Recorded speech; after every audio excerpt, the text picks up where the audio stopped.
तो dear student, आज हम करने वाले हैं बेटा क्लास 9th की एक्सरसाइज 2.1 का क्वेश्चन नंबर 1। तो क्वेश्चन नंबर 1 क्या कहता है बेटा? Which of the following expressions are polynomial in one variable and which are not? State reason for your answer. आपको बताना है बेटा, कुछ एक्सप्रेशन दिए हुए हैं पोलिनोमियल्स के कि कौन सा वन वेरिएबल में पोलिनोमियल है और कौन सा नहीं है, और आपको उसमें आपका रीज़न भी देना है आंसर में कि क्यों नहीं है वो वन वेरिएबल में पोलिनोमियल। ओके बेटा, तो चलते हैं फर्स्ट क्वेश्चन की तरफ। बेटा सबसे पहले आप लोगों को वन वेरिएबल से पहले आपको ये पता होना चाहिए कि किस एक्सप्रेशन को आप पोलिनोमियल कह सकते हैं। तो पावर जो होती है आपकी, पावर क्या होनी चाहिए? होल नंबर होनी चाहिए। क्या होनी चाहिए? होल नंबर, जैसे 0, 1, 2, 3, 4 अप टू इनफाइनाइट। पावर आपकी फ्रैक्शन में नहीं होनी चाहिए, फ्रैक्शन में नहीं होनी चाहिए, और पावर आपकी नेगेटिव भी नहीं होनी चाहिए। ठीक है बेटा, पावर आपकी क्या होनी चाहिए? होल नंबर होना चाहिए, फ्रैक्शन में नहीं होना चाहिए, और नेगेटिव नंबर भी नहीं होना चाहिए। तो आइए चेक करते हैं। फर्स्ट आपका क्वेश्चन है 4x² माइनस 3x प्लस 7।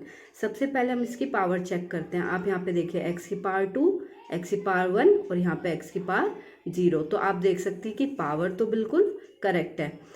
अब देखिए वन वेरिएबल में है या नहीं है, ये भी x है और ये भी x है, यानी कि ये जो आपका पोलिनोमियल का एक्सप्रेशन दिया हुआ है ये आपका क्या हो जाएगा?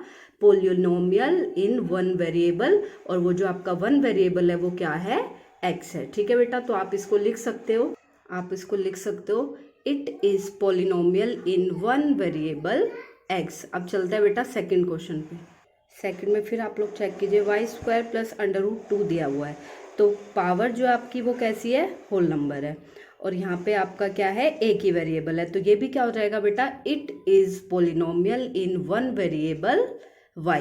ठीक है, जैसे हमने पहले लिखा था it is polynomial in one variable x। अब इस वाले में हम क्या लिखेंगे? It is polynomial in one variable y। Third part में आपको दिया हुआ है 3√2 प्लस t√2।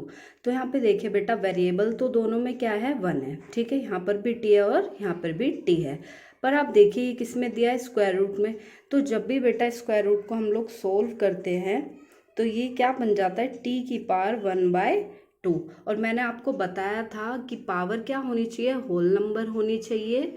ठीक है, फ्रैक्शन में नहीं होना चाहिए और ना ही नेगेटिव होनी चाहिए।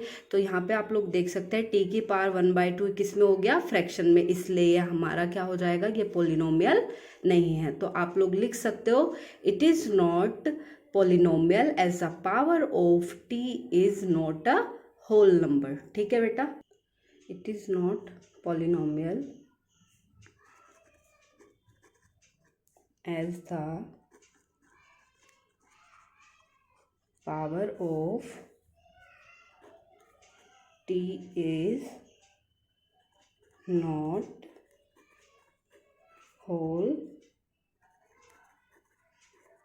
number। ठीक है बेटा, यहाँ तक क्लियर है।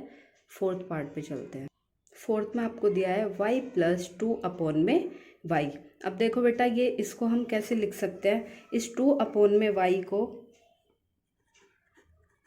मैं यहाँ पे y की पावर आप क्या मान सकते हैं? 1। ठीक है बेटा, तो जब आपका ये y की पावर 1 ऊपर जाएगी, जब हम इसको रिवर्स करेंगे तो वो क्या बन जाएगा? 2y की पावर -1। ये मैंने आपको इंट्रोडक्शन में बता रखा है, और फर्स्ट चैप्टर जब कराया था बेटा तो उसमें भी 1.6 में एक्सपोनेंट पावर्स में मैंने आपको समझाया हुआ है कि रिवर्स कैसे होता है। ठीक है, तो 2 अपॉन में y की पावर -1 दिया है, तो इसको जब हम रिवर्स करेंगे तो क्या बन जाएगा? 2y की पावर -1। और मैंने आपको बताया था कि पावर आपकी कैसी होनी चाहिए? होल नंबर होनी चाहिए, फ्रैक्शन नहीं होना चाहिए और नेगेटिव नहीं होना चाहिए। पर ये आप देख सकते हैं कैसा आ गया? नेगेटिव आ गया। तो ये भी क्या होगा? It is not polynomial of the as the power of y is negative. तो आप लिख सकते हैं, तो आप देख सकते हैं, लिख सकते हैं इसमें it is not polynomial as the power of y is not a whole number. आप देख सकते हैं कैसा है, नेगेटिव में। ठीक है बेटा, फिफ्थ पार्ट पे चलते हैं आपके। इसमें देखिए बेटा, इसमें दिया आपको x की पावर 10, y की पावर 3, t की पावर 50। आप देखिए पहले पावर ना ही फ्रैक्शन में है और ना ही आपका नेगेटिव में है, तो यानी कि पोलिनोमियल तो है, पर आपको एक और चीज़ बतानी थी कि वन वेरिएबल में है या फिर नहीं। तो आप देखिए ये x है, ये y है और ये t है। तीनों वेरिएबल क्या है बेटा, अलग अलग है। तो ये आपका क्या है, it is not a polynomial in one variable but it is in three variable. और वो थ्री वेरिएबल कौन कौन से आपके, x, y एंड t। तो आप लोग लिख सकते हैं it is not polynomial in one variable but it is in three variable and the three variable is x, y and t. This is your answer. Hope कि आप लोगों को ये समझ आया होगा बेटा। ये चीज़ें आप लोग याद रखेंगे कि पावर होल नंबर में होनी चाहिए, फ्रैक्शन में नहीं होना चाहिए और नेगेटिव नंबर भी नहीं होना चाहिए। तो आप लोग बिल्कुल कंफ्यूज नहीं होगे पॉलिनोमियल है या नहीं है। ठीक है बेटा, ये आप लोग देख सकते हैं आपके आंसर।